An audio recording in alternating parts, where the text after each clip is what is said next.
They sought to create the ultimate weapon, but they accidentally. The research program was officially terminated on day 412. The Vethara High Science Directorate filed a single-page summary with the Galactic Council citing insufficient data yield and resource reallocation priorities. It was stamped, archived, and forgotten in the way that bureaucracies forget things they would prefer never happened. What the summary did not include was the reason the program was terminated. What it did not include was what the subject had done in the final 72 hours before termination. What it did not include was the name Marcus Cole, which by that point had become, within the sealed corridors of Research Station Veth-Kaan-7, something close to a warning, not a curse. The Vethara did not have curses. They had data classifications. And Marcus Cole had been reclassified 4 times in 11 months, each reclassification requiring a higher authorization tier than the last. The final classification, issued by Director Saa-Vel-En himself from his office on the Vethara homeworld, was a designation that had not been used in the Directorate's 340-year institutional history. There was no precise translation for it in English. The closest approximation, offered later by the xenolinguist team at the Earth Bureau of Interstellar Affairs, was something like, "Subject exceeds parameter of study." This is the story of what the Vethara actually found when they cloned a human soldier. It is not the story they intended to tell. And it begins, as most important things in this century do, with a small act of institutional arrogance that nobody thought to question at the time. Sergeant First Class Marcus James Cole, 31 years old, from a town called Meridian in what used to be called Central Canada before the administrative restructuring of 2089, was reported missing in action on the 14th of March, 2113, during a long-range reconnaissance mission to the outer edge of the Kepler 442 system. He was the 6th member of his 6-person team to go missing. The other 5 had been confirmed dead within the first 96 hours. Cole's signal simply stopped. No explosion, no emergency beacon, no wreckage on any of the subsequent sensor sweeps conducted by the UEAS Perseverance over the following 19 days. The official report, filed by his commanding officer, Major Adiola Osai, used the standard language that military reports use when there is nothing conclusive to say. Missing, presumed dead. Personal effects returned to next of kin. His sister, Danielle Cole, age 28, received a folded flag and a letter signed by someone who had never met her brother. She read the letter once, put it in a drawer she never opened again, and kept a photograph of Marcus on her kitchen table in Meridian for the next 6 years. She did not know, because nobody knew, that her brother was not dead. Well, he had been taken. The Vethara ship that intercepted Cole's reconnaissance drone had not been looking for a human. It had been running a passive survey of the Kepler system's outer debris field, cataloging mineral compositions with the same enthusiasm that the Vethara applied to all things, thorough, methodical, and entirely without sentiment. The drone Cole had been piloting was a UM-9 surveillance unit, compact, shielded to run cold against background radiation, and very good at not being seen. It was not good enough against a Vethara deep sensor array that had been operating at this range for 11 years. They did not capture the drone. They captured Cole himself, because Cole had a habit developed across 6 years of long-range reconnaissance work that his commanding officers had never quite managed to train out of him. When something went wrong with his equipment, he went to check on it personally.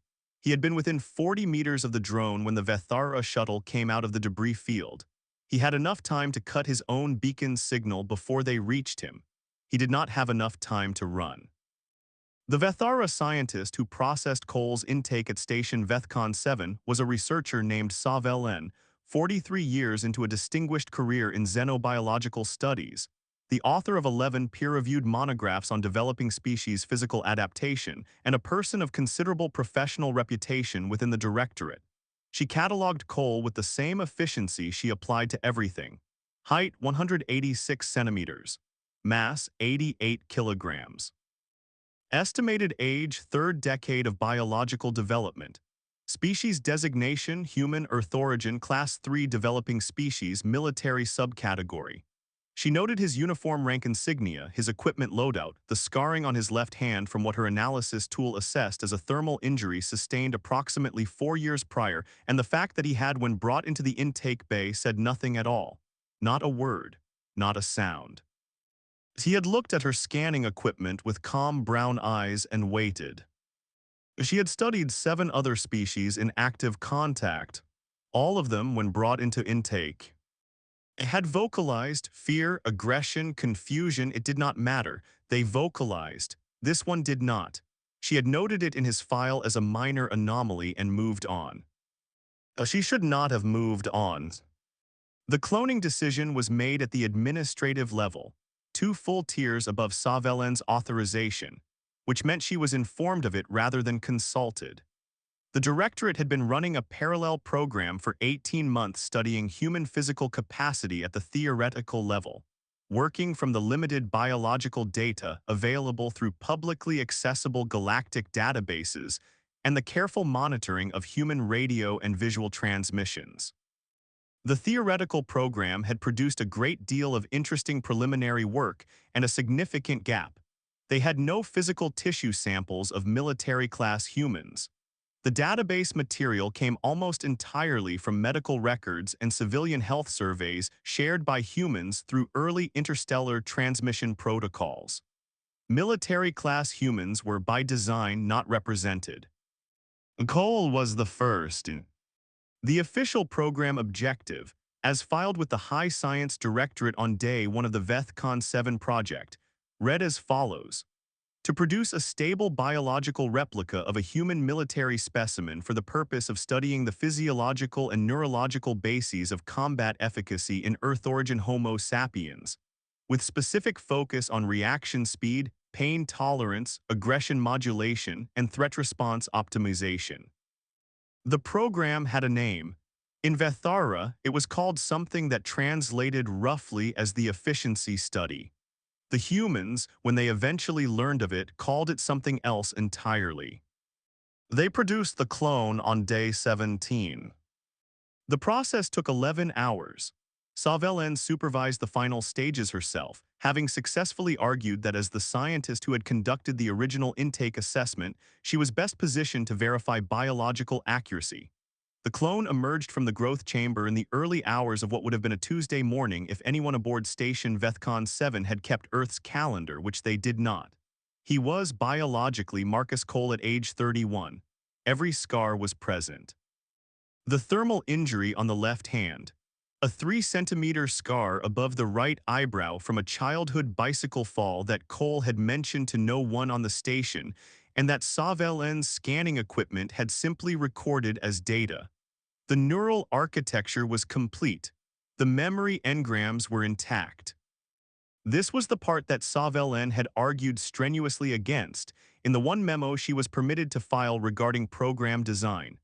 Neural memory transfer in cloning of this complexity was, in her professional view, unnecessary for the study objectives. They wanted to understand physical combat capacity. Physical capacity did not require the subject's memories. It required the subject's muscles, reflexes, nervous system response times.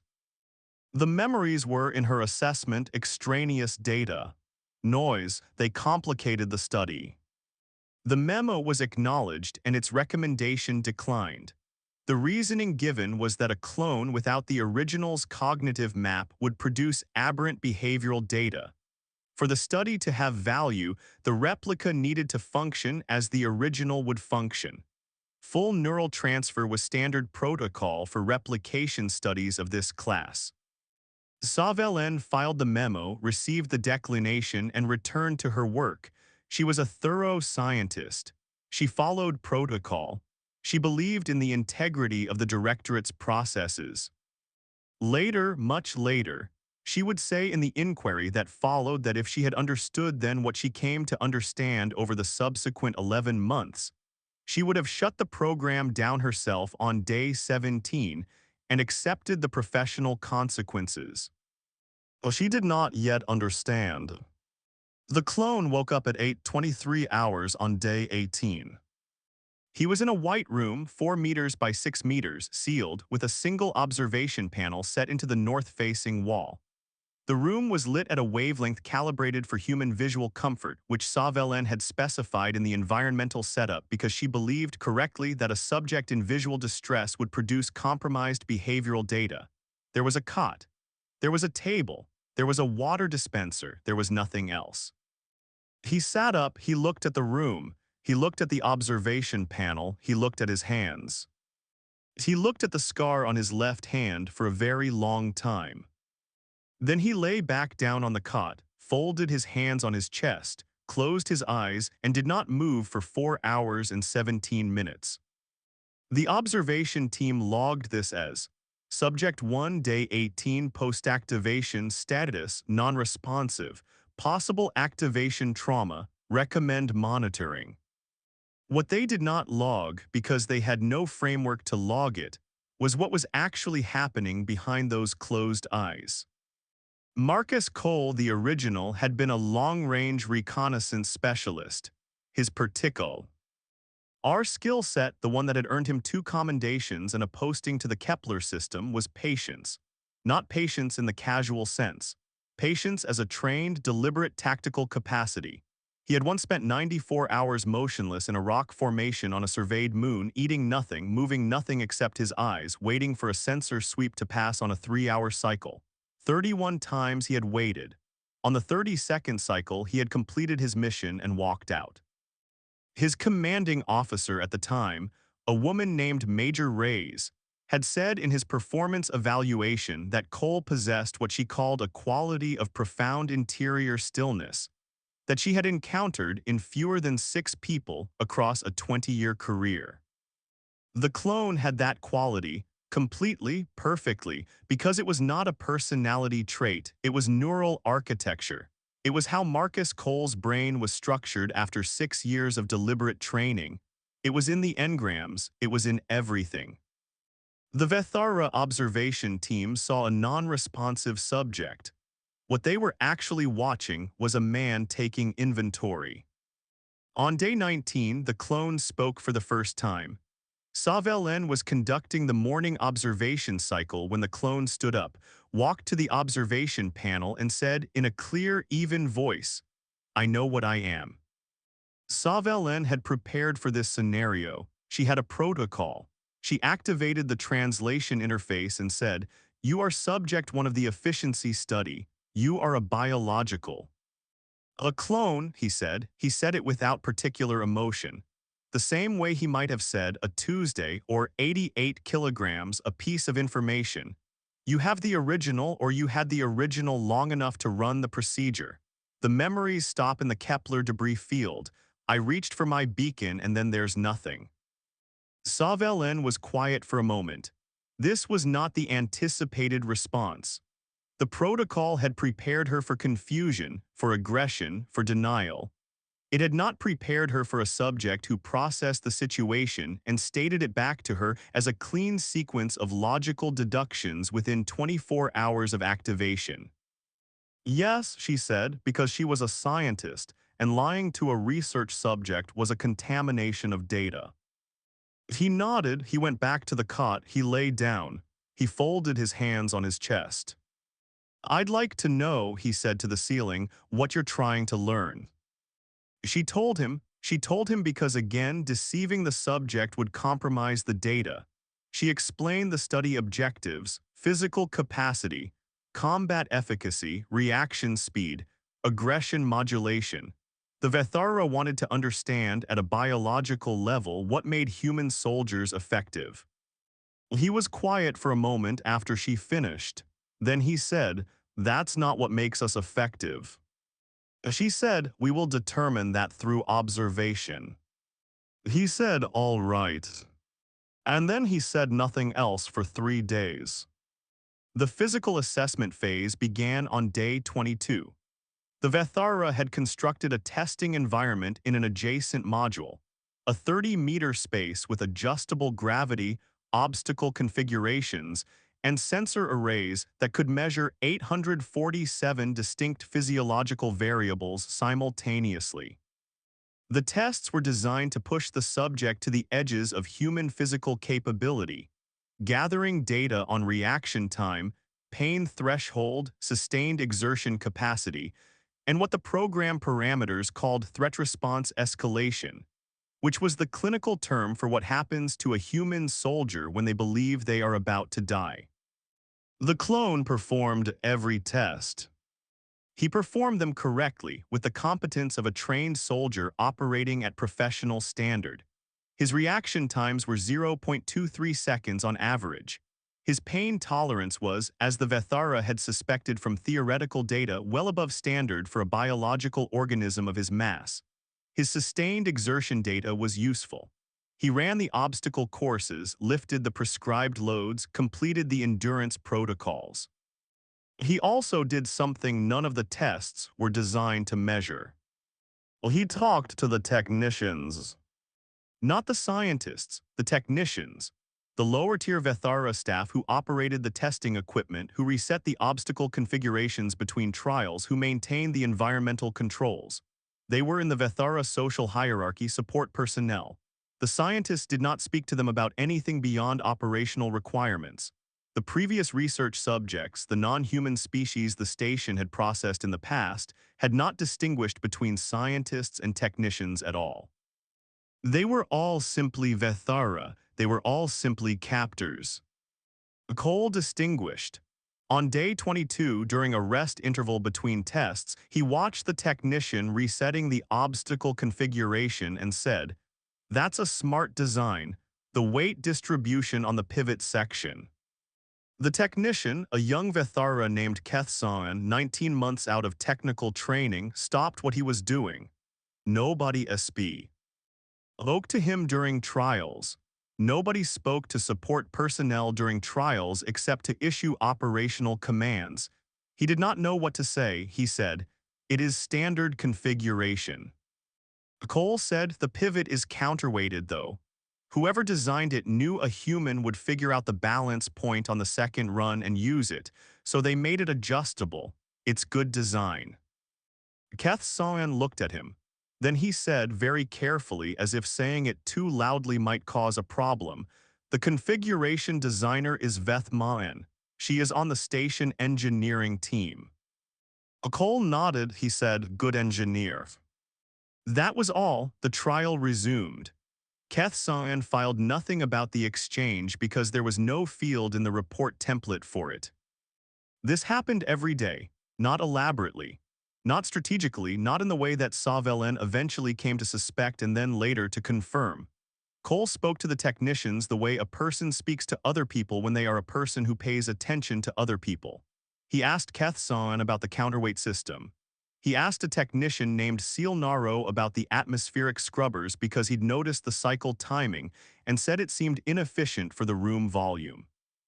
He told a technician whose designation he never quite managed to pronounce, and who he called simply Vel, that the way she calibrated the sensor array reminded him of a technique his sister had used when setting up a long-range antenna. He mentioned his sister exactly once.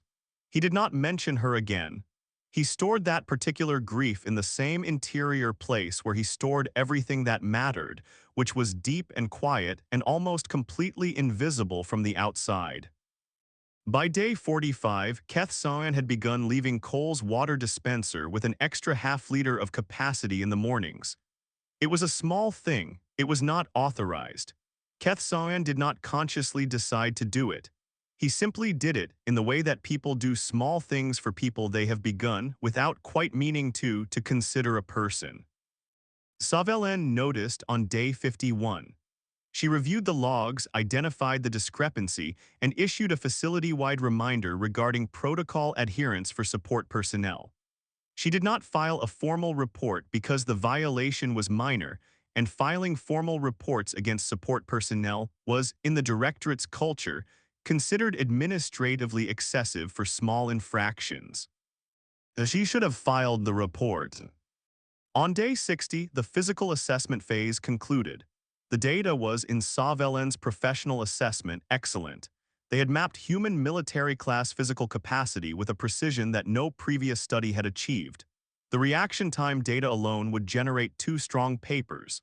The pain tolerance findings contradicted 3 standing theoretical models in ways that would require significant revision.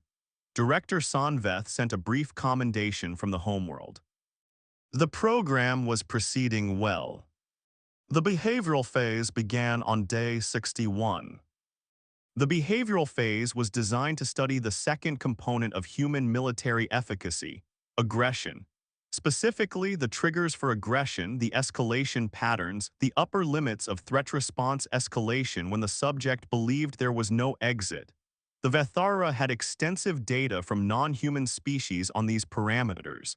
They had no human data. The program had been designed to produce it.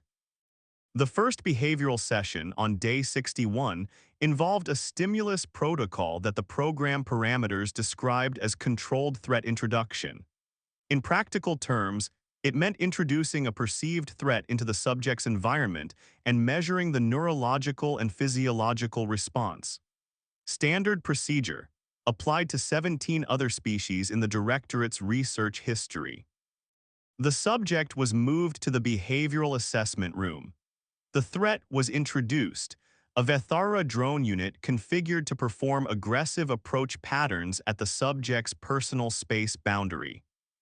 Cole watched the drone approach him. He watched it stop 40 centimeters from his face. He watched it reverse, then approach again. He stood with his hands at his sides. His heart rate, measured by the sensor array, elevated from 62 beats per minute to 74 beats per minute. It stayed there. It did not escalate. The drone approached again. Cole waited. The drone's approach arm extended to within 15 centimeters of his face. Cole's heart rate elevated to 79 beats per minute. Then he sat down on the floor, cross-legged, and looked at the drone from a lower angle. The observation team watched this in silence. The protocol had no instruction for this. Saa-Vel-En said, "Resume protocol." The drone resumed its approach pattern. Cole watched it from the floor methodically as if he were studying it. After 23 minutes, he said to the observation panel, "The hydraulics in the extension arm are pneumatic. The pressure cycling makes a sound at about 0.3 seconds before extension. You know. It's going to extend before it extends." He paused. "It's not threatening if you know it's going to extend." Saa-Vel-En stared at him. "The protocol is designed to." "I know what the protocol is designed to do," he said, not unkindly, very calmly. "It's designed to make me react as if the drone is a threat, but I can hear when it's going to move, and it hasn't hurt me yet, so it's not a threat." He looked at the drone. "Not yet." He said those last 2 words the same way he said everything else, without particular emphasis, as a factual statement. The session was terminated. Saa-Vel-En called a consultation with her team. The drone protocol was redesigned. They fixed the pneumatic cycling sound. They introduced randomized movement patterns. They ran a second session on day 63. Cole sat with his hands on his knees and studied the drone for 40 minutes. Then he said, "The randomization has a pattern. It's seeded from a 12-variable input. If you watch the direction changes, the bias toward the left approach is 0.3 frequency points higher than the right." He looked at the panel. "You're not going to get aggression response data from me with a machine. You'd need an actual threat." A pause. "I'm not asking you to introduce one. I'm telling you the methodology won't work." Saa-Vel-En called another consultation.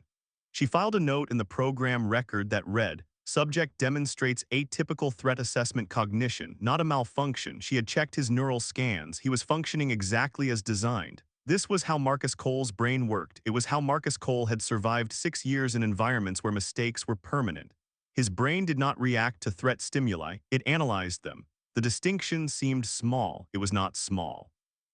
The program was 3 months in, and they had excellent physical data and almost no behavioral data. Director Veth's commendations became less frequent. On day 97, something happened that Saa-Vel-En did not cause and could not explain. Saa-Vel-En was servicing the environmental control unit in the corridor adjacent to Cole's room when a secondary seal on a filtration coupling failed. The seal was a standard maintenance item, rated for 10,000 cycles, and it had reached cycle 10,247 without being flagged for replacement, which was a record-keeping failure that the station's maintenance system had allowed because of a data entry error made 14 months prior. The coupling failed at 3:40 hours station time. Filtration gas, non-toxic to Vethara physiology, began slowly dispersing into Cole's room through a ventilation junction. Cole woke up at 3:47. He could smell it. Human olfactory sensitivity, which the Vethara had noted in their physical data but not fully weighted, was registering the compound before it reached the lower concentration threshold of the station's internal sensors. He felt the mild neural fuzziness that comes from air quality degradation, recognized it from 2 prior field deployments involving chemical environments, and went to his door. The door was sealed. He went to the ventilation junction and used the edge of his cot's frame, which was the only metal object in the room, to begin working at the junction seal. He had the junction partially disassembled at 4:03 when Saa-Vel-En, coming to investigate a secondary pressure variance alarm, opened Cole's door from the outside. Cole was sitting on the floor with the ventilation junction components organized in a neat row in front of him, the coupling failure point clearly identified and isolated. He looked up. He said, "Filtration coupling junction 4. The seal is cracked at the east fitting, 14mm crack, probably cyclic failure from overtension. The compound isn't toxic, but the concentration was going to trigger symptoms in about another 20 minutes. Saa-Vel-En stood in the doorway and looked at the disassembled junction components laid out in precise order on the floor of a sealed research subject's room and said nothing for approximately 5 seconds. Then he said, "How did you know how to do this?" Cole said, "Environmental control systems are mostly the same across every design I've ever seen. The fundamentals don't change much." He helped Saa-Vel-En put the junction back together. He showed him the correct tension specification for the east fitting seal. He pointed out 2 adjacent fittings that were approaching similar stress signatures and would probably need replacement within 60 days. Saa-Vel-En filed the maintenance report and listed the coupling failure as the cause. In the field for detection method, he wrote, "Internal sensor secondary alarm." He did not write, "The research subject diagnosed it before my instruments caught it and then helped me fix it." There was no field for that. He did replace the 2 adjacent fittings the following morning. Cole had been right about both of them. Saa-Vel-En found out about the incident on day 99 during a routine review of Maintina. NCE logs. She reviewed the sensor data for Cole's room and confirmed what she had already begun to suspect. She sat at her workstation for a long time without filing anything. Then she wrote a memo to herself, not to the program record, personal, flagged private, that said, "The subject is not doing anything deliberate. He is simply being what he is. The question I cannot answer is whether what he is constitutes a risk to the integrity of this facility's operations that I am not currently authorized to assess." She did not send the memo to anyone. She continued the program. She was a thorough scientist. She followed protocol. On day 134, a diplomatic vessel from the United Earth Authority, the UEAS Cordell Hull, arrived in Vethara space for a scheduled interstellar contact conference. These conferences happened every 31 months as part of the formal contact protocol between Earth and the Vethara Hegemony. They were conducted at a neutral station near the Vethara border and covered trade framework updates, communication protocol alignment, and what the formal agenda called mutual species information exchange, which was in practice a session where both sides said very little about anything actually interesting. Cole did not know the Cordell Hull was there. He had no access to external communications. He did not know the date. He had no clock. The Vethara had removed all time-marking equipment from his room as part of standard protocol because time deprivation was considered a useful variable in behavioral studies. Cole kept time anyway. He counted the station's light cycles. He counted the ventilation cycle intervals, which ran on a 47-minute schedule. He counted the meal service intervals. He had been counting since day 18. He knew, within an error margin of roughly 4 hours, what the Earth standard date was. He also knew, because Saa-Vel-En's maintenance access passed near the communications relay junction on the secondary corridor, and because Saa-Vel-En had mentioned twice in passing conversation the increased signal traffic on the relay over the past week, and because Cole had noted the correlation between increased relay traffic and a prior period 7 months ago that Vel had described as a council reporting cycle, that something official was happening nearby. He did not ask about it directly. He mentioned on day 136 to Saa-Vel-En during an equipment check that the signal traffic must be using a lot of processing capacity on the relay node and that the secondary buffer in that junction was probably running warm. He said he'd noticed a similar harmonic in the ventilation system when the relay node was under load. He said the buffer might need a cooling cycle inspection if the load was sustained. Saa-Vel-En checked the buffer. It was running warm. He scheduled a maintenance window. During the maintenance window, Cole asked if Saa-Vel-En could pass a calibration message to the relay node to verify the buffer temperature had normalized. It was a standard maintenance step. Saa-Vel-En did it. What Saa-Vel-En did not know, because Saa-Vel-En was a maintenance technician and not a cryptographer, was that Cole had spent 47 days preparing what he was actually going to insert into that calibration message. He had not written it down. There was nothing to write with. He had composed it, revised it, and stored it in the same interior place where he stored everything important. He had 41 characters that meant nothing as a calibration string and everything if you knew Marcus Cole's field cipher. Marcus Cole's field cipher was a 6-key rotation system he had developed with his team during the Kepler survey deployment, documented in his field manual, a copy of which was in the mission archive at UEAS Kepler Station, and a second copy in the Earth Bureau of Interstellar Affairs Field Personnel Database. The 41-character string rode the calibration message to the relay node, exited on a public band handshake that the Vethara relay used to confirm connection with the Hegemony's border communication grid, and from there, it took 2 relay bounces to reach the Cordell-Hull's communication array. The Cordell-Hull's communications officer noted an anomalous 41-character append on a Vethara relay handshake signal at 11:47 hours ship time on day 137. He flagged it as possible encoding artifact and passed it to his supervisor. His supervisor passed it to the vessel's intelligence attaché, a career analyst named Commander Yusuf Tran. Tran looked at it, determined it was not a Vethara encoding format, and transmitted it to the Earth Bureau's Signals Analysis Desk with a priority flag as unknown origin anomalous intercept. It sat in the Bureau's analysis queue for 3 days.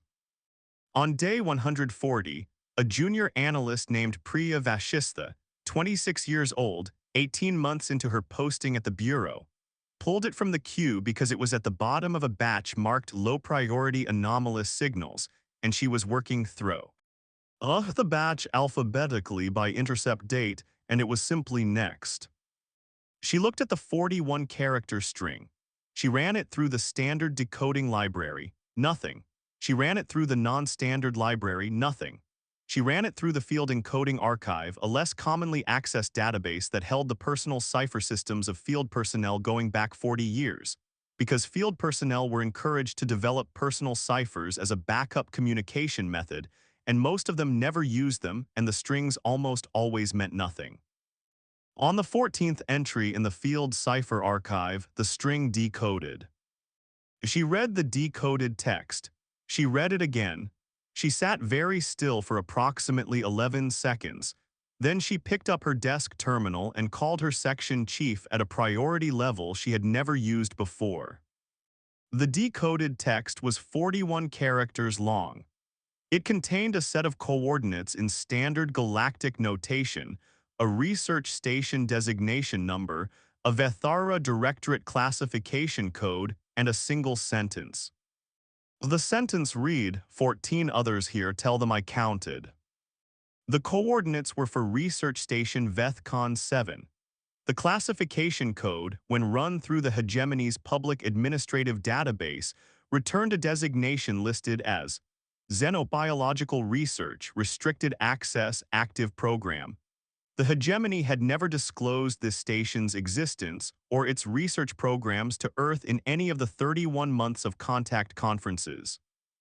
The 14 others were confirmed within 6 hours by cross-referencing the classification code against Earth's missing personnel database. 14 human citizens, 10 military, 4 civilian contractors reported missing across a 7-year span in systems adjacent to Vethara-controlled space. All of them had been classified as dead. All of them, per the coordinates Cole had provided, were alive. Earth did not send a fleet. Earth sent a lawyer.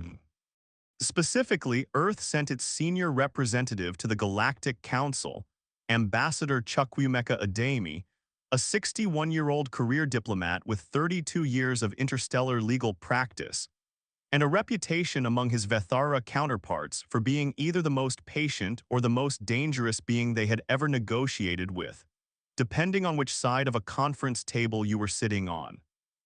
Adeyemi arrived at the Galactic Council session in progress and filed a formal complaint under Article 7 of the Protected Species Research Accord, which prohibited unauthorized biological research on members of any species holding Class 3 or higher developmental designation without explicit multi-party consent. Humans were Class 3. They had been Class 3 for 11 years. The accord had been in effect for 60. The Vethara had signed it. The Vethara legal team's initial response was to challenge the authenticity of the 41-character intercept as admissible evidence.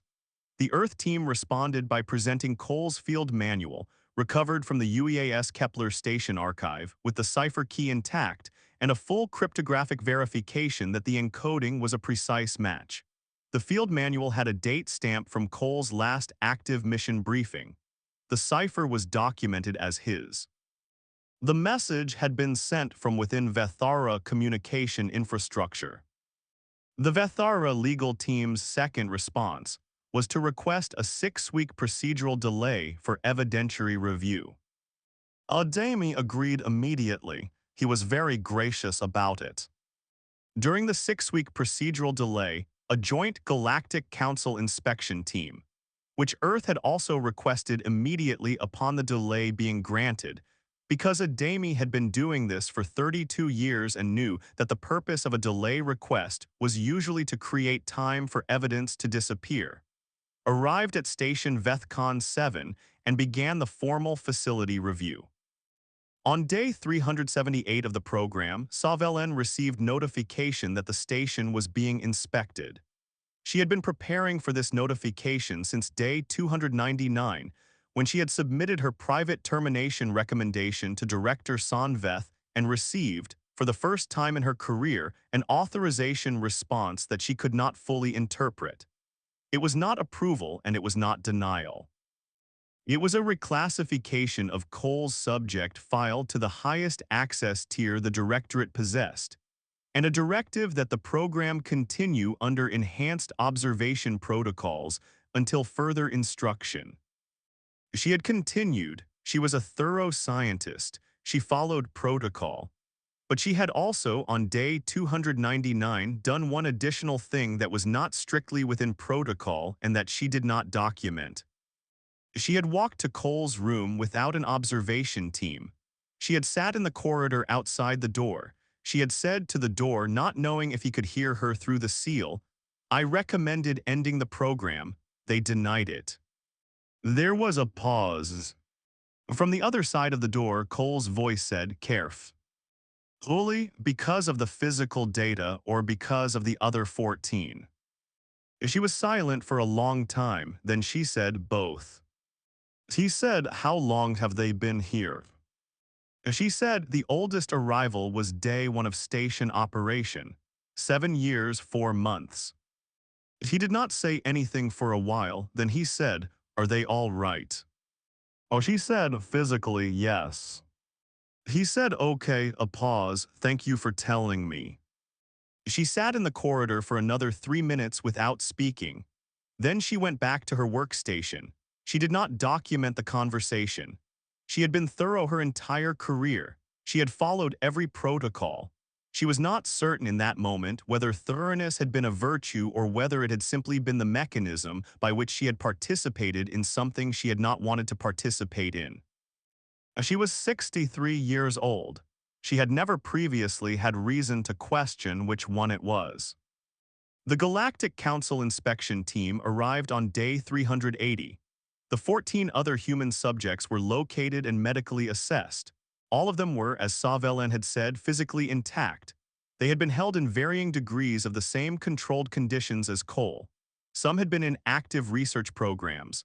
Some were in what the Directorate's classification system called dormant status, which meant they were being maintained alive but not currently utilized. All 14 were confirmed identified, and their identities transmitted to Earth within 48 hours of the inspection team's arrival. 3 days later, 14 families on Earth received contact from the Bureau of Interstellar Affairs. Not letters this time, direct communications. The families had been told for years that their people were dead. The word the Bureau used in each communication was found. "We have found them, they are coming home." Cole was repatriated on day 412 of the program, the day the research program was officially terminated. He walked out of Station Veth-Kaan-7 through the same airlock he had been brought through 395 days before. He was the last of the 15 to leave. He had waited. The Vethara inspection liaison had asked him on day 409 why he was waiting. He said he wanted to make sure everyone else was out first. The liaison filed a report that said, "Subject requests delayed departure, reason given, personal preference." He did not know how to file it any other way. He did not have a category for it. Cole arrived at the Earth Diplomatic Station at Galactic Council headquarters on day 419. He was medically assessed, debriefed, and provided a room. A counselor named Dr. Amara Solis, a small, careful woman with the specific patience of someone who has done difficult work for a long time and learned not to rush it, met with him on the first morning. She told him what she always told research subjects and returning POWs at the start of the first session. That there was no required timeline, no required outcome, no required anything. That the conversation would go wherever he needed it to go. He sat across from her in the small room with the window that faced the council plaza, and the light came through at a low angle, and he looked at his hands for a while. She waited. She was good at waiting. He said, "I'm not Marcus Cole." She said, "I know." He said, "I have all of his memories, everything up to the Kepler system. I remember his sister's name. I remember the way the light looked from the observation deck on Kepler station on his last morning there before the mission. I remember what he was thinking." He paused. "I was thinking." She did not correct him. He said he knew what he was going into. The Kepler edge systems had anomalous readings for 3 months before the mission. He thought there was something out there. He went anyway because the mission needed doing, and he was the best long-range specialist on the station, and he knew it. He looked at the window. He wasn't afraid, he was ready. She said very quietly, "Are you?" He thought about this for a long time, long enough that the light in the window shifted. He said, "I don't know what I am ready for. I'm not him, I know that, but I have everything he had. I have his training, I have his patience, He stopped. He started again. He missed his sister every single day, every deployment, every mission. He carried that the whole time. It was the quietest thing about him and the most present thing about him at the same time." He looked at his hands. "I have that too. Is that hers? Is that mine? I don't know how to answer that." Solis said nothing. This was the right response. He said, "I'd like to be called Marcus. Not because I think I am him, because I think he would have wanted someone to keep going." She wrote it in his file. The name field which had previously read Subject 1 was updated. It now read Marcus. The Vethara filed their response to the Galactic Council complaint on the 39th day of the 6-week procedural window, 1 week early, which the Earth legal team's analysts noted was a sign that the Vethara legal strategy had changed, possibly because someone within the hegemony's administrative structure had assessed the evidence position and determined that early engagement was preferable to the appearance of delay-based evasion. The response acknowledged that the research program had occurred. It characterized the program as a misclassification of methodology under Article 7, arguing that the consent framework in the Accord was ambiguous in application to species in which military personnel were distinct from the civilian population, and that the Directorate had interpreted the ambiguity in accordance with its own established research protocols. This argument was, in the assessment of every legal scholar who reviewed it, exactly as weak as it sounds. The Council's adjudication panel took 11 days to issue a preliminary finding. The preliminary finding used the phrase clear and substantiated violation 4 times in its first page.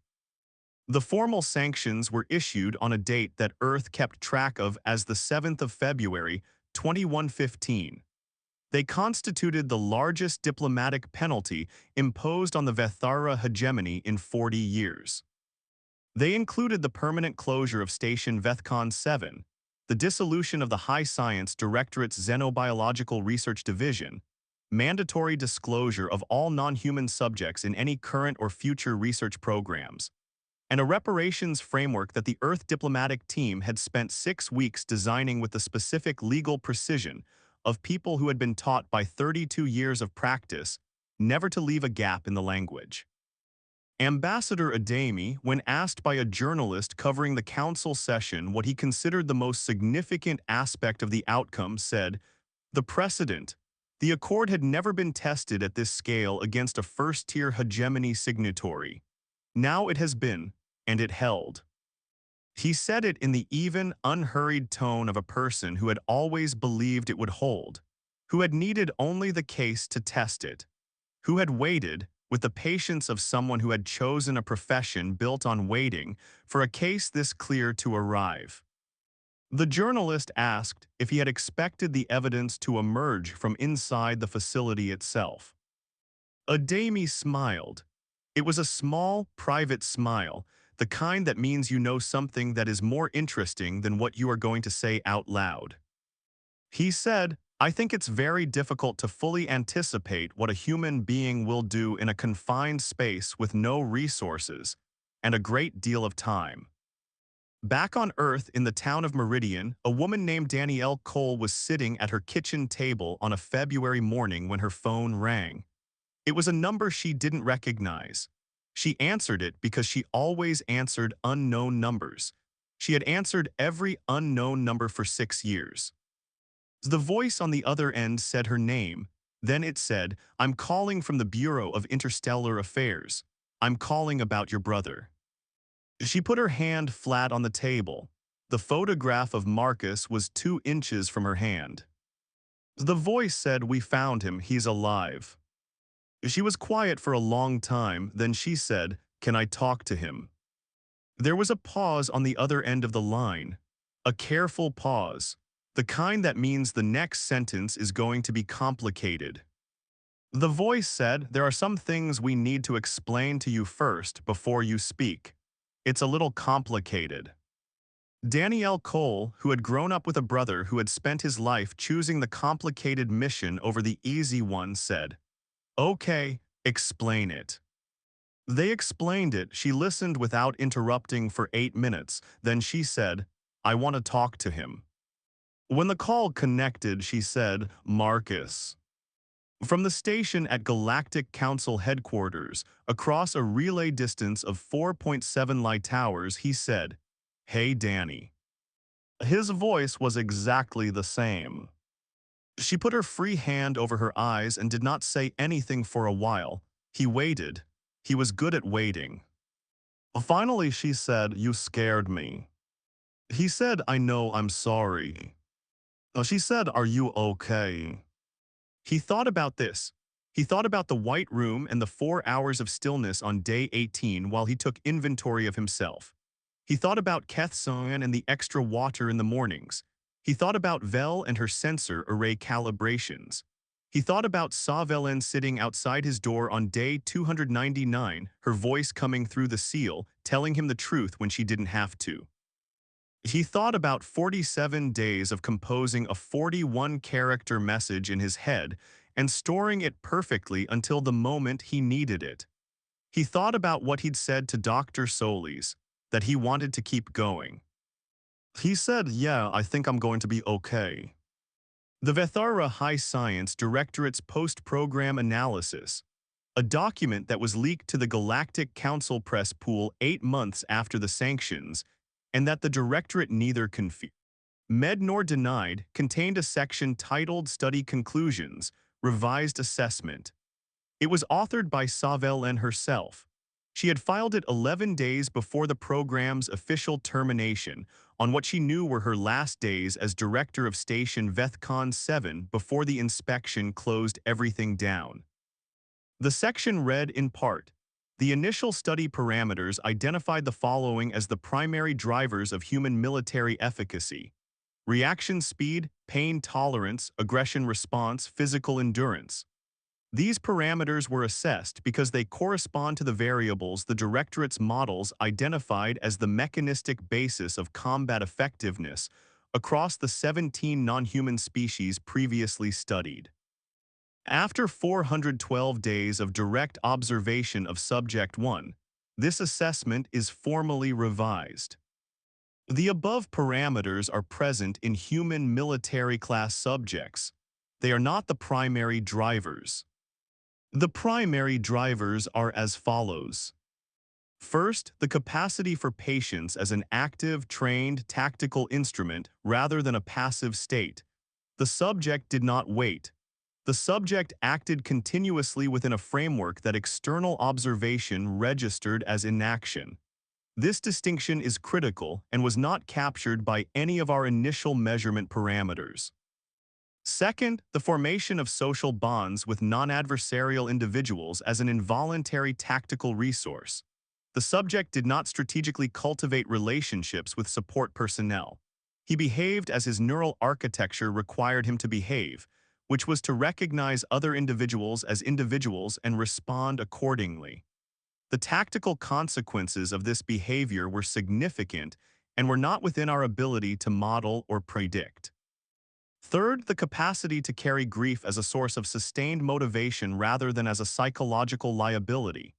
The subject grieved continuously and privately for the 5 members of his original reconnaissance team who died in the Kepler system, and for his sister who he believed he had left behind permanently. This grief was not suppressed, it was integrated. It was present in every observation window. It did not degrade his function. It appeared on extended analysis to sustain it. Fourth, the ability to transmit precise actionable intelligence using no tools, no materials, and a 41-character communication window within a system the subject had no prior knowledge of after 395 days of confinement with a margin of error of 0. The study was designed to understand human combat efficacy. The study has produced data on human combat efficacy. However, the mechanisms identified above were not the mechanisms we intended to study.